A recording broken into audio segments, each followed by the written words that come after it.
आजादी और अब हम लोगों के समाज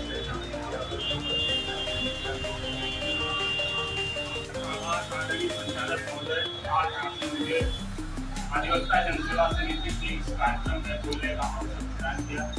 साथियों, आज 23 मार्च है और आज शहीद आजम सरदार भगत सिंह देव और राजगुरु इनको फांसी दी गई थी। उनकी शहादत दिवस बलिदान दिवस है। और दूसरी तरफ प्रखर समाजवादी चिंतक डॉक्टर राम मनोहर लोहिया की जयंती भी है। साथियों, शहीद आजम बहुत दिन तक जेल में रहे और जेल में जो उन्होंने एक नोटबुक लिखी थी, जिसको जेल डायरी भी कहा जाता है, उसको एक साजिश के तहत नष्ट भी कर दिया गया था। उसके कुछ ही पन्ने मिले जो बाद में लोगों ने जाना समझा पढ़ा। उस जेल डायरी की जब शुरुआत होती है तो उसमें एक शेर लिखा है कि उर्राए खल्क है गर्दिश में तपिश में मेरी, उर्राए खल्क है गर्दिश में तपिश में मेरी, मैं वो मजनू हूँ जो जिंदा में भी आजाद रहा। अर्थात यह पृथ्वी मेरे अंदर की गर्मी से ही घूम रही है और मैं वो मजनू हूँ, वो दीवाना हूँ जो जिंदा में आजाद रहा। जिंदा जेल को कहा जाता है। तो शहीद आजम जेल में भी आजाद है। मात्र 23 वर्ष 5 माह 26 दिन में उनको फांसी की सजा दे दी गई। और शहीद आजम की जो शहादत थी, यहाँ दो प्रश्न खड़े होते हैं कि वो किनके लिए थी और कौन उन शहादत की रक्षा करेगा। क्योंकि शहीद आजम अंग्रेजों से तो एक तरफ लड़ ही रहे थे, लेकिन उनके सोच में, उनके विचार में जो सबसे महत्वपूर्ण बात थी वो ये थी कि जो इस देश के कमेरा वर्ग के लोग हैं, जो काम करते हैं, उनको किस प्रकार आजादी मिले। जो लोग शोषण करते हैं उनके शोषण से कैसे मुक्ति मिले। शहीद आजम ने अपनी माँ से एक बार कहा था कि माँ, मुझे इस बात में कोई शंका या संदेह नहीं है, ये देश तो आजाद हो जाएगा, लेकिन अंग्रेज जो गोरे शासक हैं वो इस देश से चले जाएंगे तो इस देश पर पूरे लोगों का कब्जा हो जाएगा।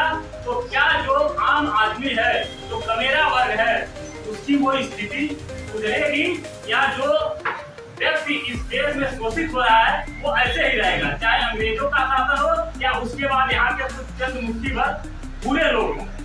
उन्होंने कहा सच्ची आजादी तो तब आएगी माँ कि जब इस देश का किसान जो अनाज उगाता है वो भूखा नहीं सोएगा। इस देश का बुनकर जो कपड़े बुनता है उसके तन पर वस्त्र होगा, वो नंगा नहीं सोएगा। इस देश का कामगार जो मकान बनाता है, जो छत बनाता है, वो बेकार नहीं रहेगा। उनकी सोच ये थी। और उन्होंने तमाम बातें कही। ईश्वर को लेकर भी उन्होंने कहा, एक पुस्तक लिखा कि मैं नास्तिक क्यों हूँ। उन्होंने बताया कि ईश्वर अगर है कहीं तो उस आदमी के अंदर है जो मंदिर के चौखट पर बैठा हुआ है और पिछुड़ रहा है।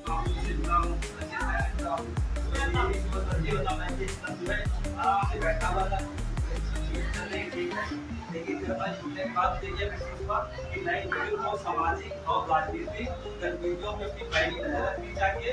हमें बनाने चाहिए ताकि हम पहुंच सके। अगर किसी तरह ये चारों महापुरुष भी बैठे होते तो आज हमारा जो राजनीति में जो आजादी मिली वो ना होती और पीछे हो चले जाते हैं। तो इसीलिए हमें फालतू की चीजें ना करके राजनीति को सामाजिक रखनी चाहिए।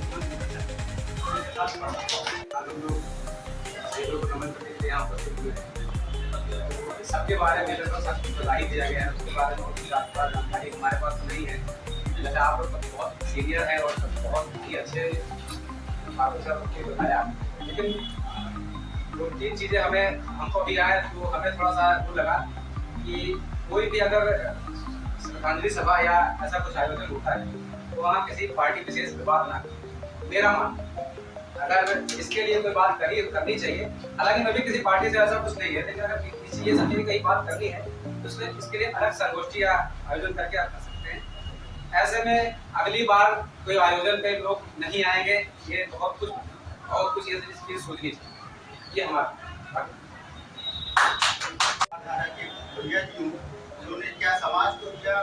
जब हम भगत सिंह की बात करते हैं तो एक विचार आता है कि बड़े ऐसे पर्सनालिटी के व्यक्ति होंगे जो मूंछों पे दाव देते होंगे और सीधे गोली चला देते होंगे, लेकिन ऐसा नहीं था। उनकी अपनी सोच ही अपनी विचारधारा थी और बहुत ही इंटेलेक्चुअल का सेंस ये था कि एक पढ़ा लिखा व्यक्ति किस विचारधारा से आगे बढ़ता है और एक क्रांतिकारी के रूप में कैसे बदलता है, एक सोचने की बात है।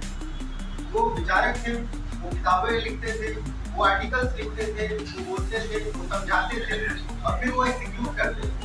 तो एक सोचने वाली बात है कि आज का समाज और उस समय के समाज में क्या अंतर आया है।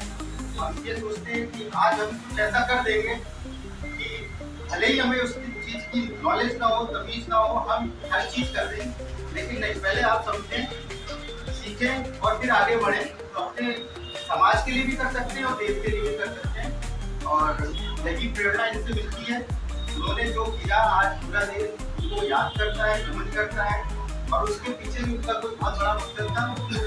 ऐसा नहीं था कि वो हर समय जैसे हम सोचते थे गरम दल के नेता, वो गरम दल के नेता थे, ऐसा कुछ नहीं था। उसके अपने विचार थे, थॉट थे और सबसे बड़ा विचार उनका था जैसे समाजवादी विचार था, उसी तरीके से वो हर उनको नहीं, जाति को सेक्युलरिज्म की परिभाषा वो अपनी तरीके से देते थे। जो मैंने सीखा है, मैंने इसके बारे में पढ़ा तो कम है लेकिन तो पता चला है। तो सेक्युलरिज्म के बहुत बड़े प्रोफेसर थे। समाज तो टूट ही रहा है लेकिन जो सेक्युलरिज्म का फैब्रिक था वो बहुत तेजी से टूट रहा है। आज हम एक विचार के लोग शायद एक धर्म के हैं, इकट्ठा हो जा रहे हैं, लेकिन ये बड़ी विडंबना है कि हम किसी और धर्म के लोगों को एक्सेप्ट नहीं कर पा रहे। ऐसा लग रहा है कि यार उनके साथ बैठेंगे तो ऐसा ना हो जाए, ऐसा ना हो जाए। एक सेक्युलरिज्म का फैब्रिक टूट रहा है, उसको जोड़ने की जरूरत है। समाज अपने आप जुड़ेगा, जब पीड़ित होगा तो उठेगा।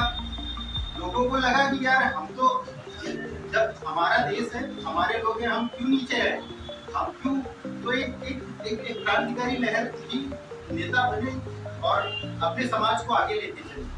इसी तरीके से समाज आगे बढ़ता रहेगा, लेकिन जो समाज और देश का तारा बना है सेक्युलरिज्म, उसको बचा के रखना है, मिलना है लोगों से।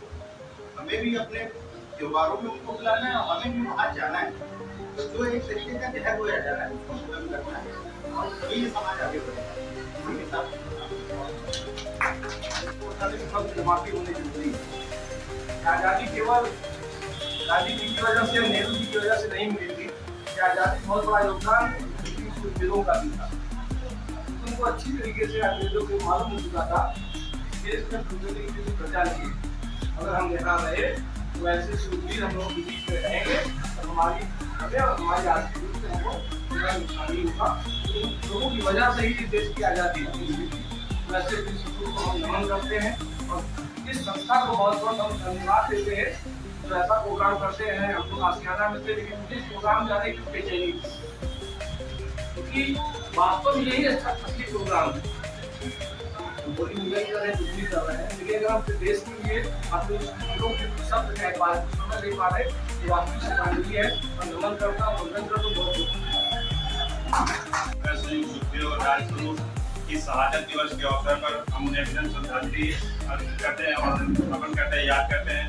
एवं समाजवादी नेता और स्वतंत्रता संग्राम सेनानी डॉक्टर राम मनोहर लोहिया की जयंती के अवसर पर उन्हें नमन करते हैं, याद करते हैं और हम उनके दिखाए हुए विचारों और आदर्शों पर चलने का प्रण करते हैं।